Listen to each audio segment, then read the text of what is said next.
Nanay mo yun? Katanda ko naman.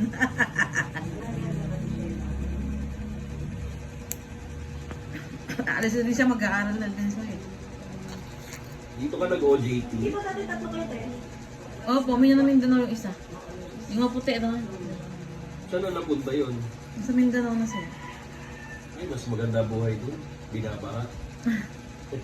Nasa Davao. Ginugunaw na yung Davao. I-separate na kasi ni ano eh. Mas maganda ang Davao kaysa Maynila.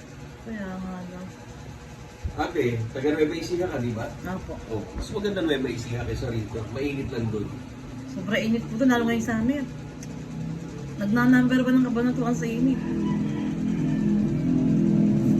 Napakadami kasi tricycle sa amin. Yun ang nanalo sa Guinness World Record eh, Kabanatuan. Pinakamaraming tricycle. Kaya yung sigaw mo, no? Pero masarap nga dumanirahan ko kasi maraming bukid, fresh air. Dito, sobrang crowded. Dito maraming chismosa, pag-elamera. Ba, totoo naman ha. Kaya nga. Kahit naman sir, meron niya kahit saan lugar yan. Hindi, malala dito. Malala dito. Oh, dito kasi sobra eh. Dito kasi dikit-dikit bahay, squad. Umaga ka wala umuwi. Iba na Oo, ang ganda. Ako nga lang po eh, magdala lang ako ng ano eh, ng motor eh. Ewan ko ba? Pero,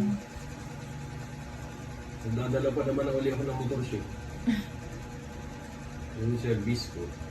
Ayos ko.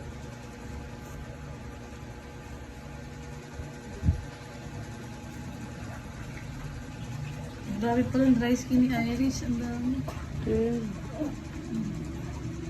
Sabi mo pa. Alam ko, hindi siya nagpapanis.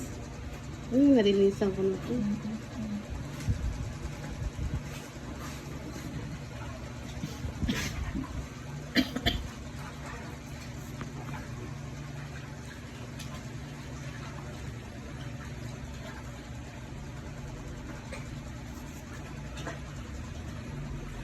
Ikaw di ka pag-negosyo ng ganito. Umilig ka ng pagkanda mo, hindi ka mag-trade up sa loob.